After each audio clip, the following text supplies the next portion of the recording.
PM Narendra મોદીના નેતૃત્વ હેઠળ પ્રથમ જ્યોતિર્લિંગ સોમનાથમાં 8 થી 11મી જાન્યુઆરી સુધી યોજાનાર સોમનાથ સ્વાભિમાન પર્વની શરૂઆત થઈ। રાજકોટથી સોમનાથ જવા માટેની સ્પેશિયલ ટ્રેન 4 દિવસ દરમિયાન દોડશે, જેમાંની પ્રથમ ટ્રેનનો રાત્રે 12 વાગ્યે રાજકોટ રેલવે સ્ટેશન ખાતેથી પ્રારંભ થયો। આ સમયે ડમરૂ અને કરતાલના નાદ સાથે રેલવે સ્ટેશન પર ધાર્મિક માહોલ સર્જાયો હતો। સોમનાથ મંદિરના પ્રાંગણમાં 2500 ઋષિકુમારો મંત્રોચ્ચાર અને 72 કલાકનો અખંડ ઓમકાર જાપ કરશે, જેમાં દેશના પ્રધાનમંત્રી અને સોમનાથ મંદિરના પ્રમુખ નરેન્દ્ર મોદી ખાસ ઉપસ્થિત રહેશે। આ મહોત્સવ માત્ર એક ધાર્મિક ઉત્સવ નથી, પરંતુ સોમનાથના 1000 વર્ષના સંઘર્ષ, બલિદાન, પુનઃનિર્માણની અપ્રતિમ ગાથાને નવી પેઢી સુધી પહોંચાડવાનું એક માધ્યમ છે।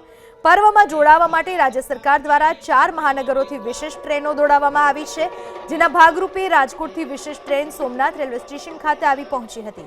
હર હર બોલે અને જય સોમનાથના ગગનભેદી નાદથી સમગ્ર સ્ટેશન પરિસર ગુંજી ઉઠ્યું હતું। સોમનાથનો ઇતિહાસ એ વિનાશ સામે સર્જનના વિજયની કથા છે। 1026માં મહંમદ ગઝનવીના આક્રમણથી લઈને સદીઓ સુધી વિદેશી આક્રમણખોરોએ આસ્થાના કેન્દ્રને ખંડિત કરવા પ્રયાસો કર્યા, પરંતુ દરેક વખતે ભારત વર્ષના વીરોએ પોતાના રક્તથી આ ધરતીનું રક્ષણ કર્યું। આગામી 3 દિવસ સુધી સોમનાથ ખાતે વિવિધ કાર્યક્રમો દ્વારા સોમનાથની પૌરાણિક ગાથા રજૂ કરવામાં આવશે। 11મી જાન્યુઆરી સુધી ચાલનારા આ મહોત્સવમાં અમદાવાદ, સુરત અને વડોદરાથી પણ શ્રદ્ધાળુઓ વિશેષ ટ્રેન મારફતે સોમનાથના સાનિધ્યમાં ઉમટી પડશે। દિવસ સુધી રોજ રાત્રે સ્પેશિયલ ટ્રેન દ્વારા મહાનગરોમાંથી સોમનાથ દાદાના દર્શન કરવા ભક્તો જવાના છે, ત્યારે રાજકોટમાંથી આજે પ્રથમ ટ્રેન જઈ રહી છે અને આજે 7 તારીખ, 8 તારીખ, 9 ને 10 4 દિવસ સ્પેશિયલ ટ્રેન રોજ રાત્રે ઉપડશે।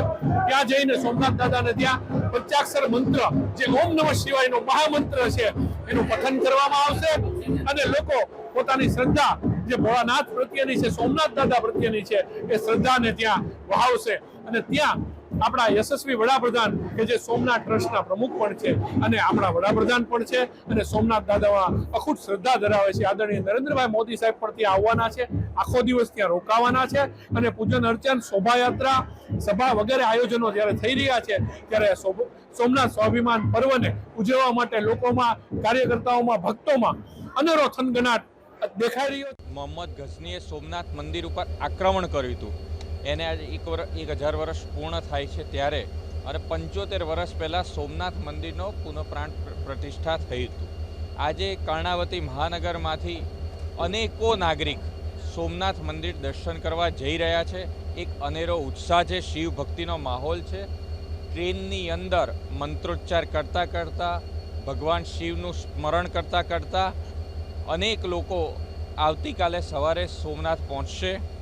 ત્યાં સોમનાથ મહાદેવમાં દર્શન કરી અને પરત એ પરમ દિવસે કર્ણાવતી મહાનગર આવશે અને સમગ્ર કર્ણાવતી મહાનગરની અંદર સનાતન ધર્મ અને સનાતન સંસ્કૃતિનું અડીખમ પ્રતીક એવા સોમનાથ મંદિરના 75 વર્ષ પ્રતિષ્ઠાના પૂર્ણ થયા છે, પુનઃ પ્રતિષ્ઠાના, ત્યારે એક અનેરો ઉત્સાહ છે અને કર્ણાવતી મહાનગરના નાગરિકો શિવ ભક્તિના માહોલથી રંગે રંગાયેલા છે।